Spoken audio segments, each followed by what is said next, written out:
I'm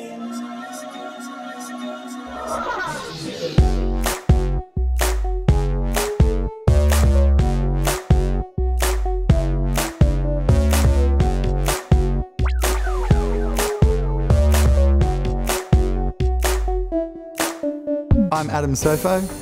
I play Yamaha synthesizers. Been playing Yamaha keyboards for 15 years.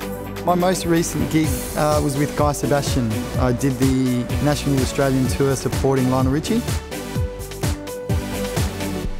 My first impression of the Mo X6 was that it's a very similar layout and feel of the XF7. The first thing that's striking about it is its compact features. It's light, it's portable, it's small. It's an audio workstation and a synthesizer all in one. It's got the same engine as the XS, which means the sounds on board are amazing. So it's kind of an all-round package in that sense that it's got everything just compacted into a really small unit.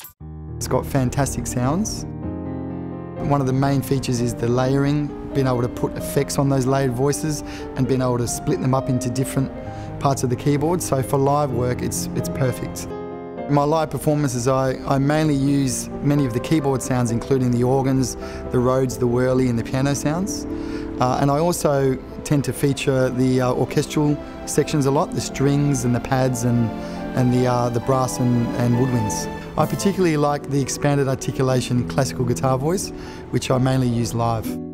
It's all about having that sound because, say for example, I'm on a show and I'm reading off a set list and Guy turns around to me and says, okay, we're doing this song, and he calls a song out of the blue and I need to dial up a patch that sounds good really quickly.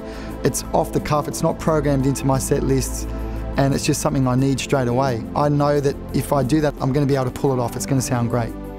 Some of the performances I do require loops, which I use the sequencer to build the loops and to trigger them from. If I have a sound that I want to trigger, or a particular sequence, I can program that into the arpeggiator and just trigger that arpeggiation using one key. The effects are really important in creating my sound. I mainly use the reverbs during my live performances, and they're a great combination of effects that I can use in the studio as well. The VCM effects are fantastic. My favourite VCM effect is the compressor, which I have on my master output of all of my sounds. It's quite subtle, and it's very easy to dial in the exact sound that you want without making it too squashed. The ability to record from the MO series is vital to what I do in the studio. It can double as a USB MIDI controller, which is quite handy, and having an onboard sound card interface built into the keyboard means that I can just have it all in one unit rather than using an external sound card and having to worry about more than one thing. You can use it as a sound card, you can use it as a USB MIDI controller, so it simplifies the process. The YC3B organ plugin is fantastic. It's got a wide variety of sounds, everything from an old cheesy Farfisa organ to a gospel B3, and it's got a fantastic rotary simulator as well. Prologue's a vintage synthesizer. It's got fantastic vintage sounds in it. It's great because it expands the great sounds that are already in the Mo X. The Mo X comes with the bundled Cubase AI software. I've checked it out a couple of times. It's very easy to use and it integrates really well with the keyboard.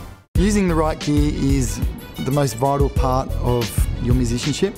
I use Yamaha products because they have the best sounds and the best features. It's really important to be able to turn up to a gig and be heard, and when people do hear you, you want to sound at your best.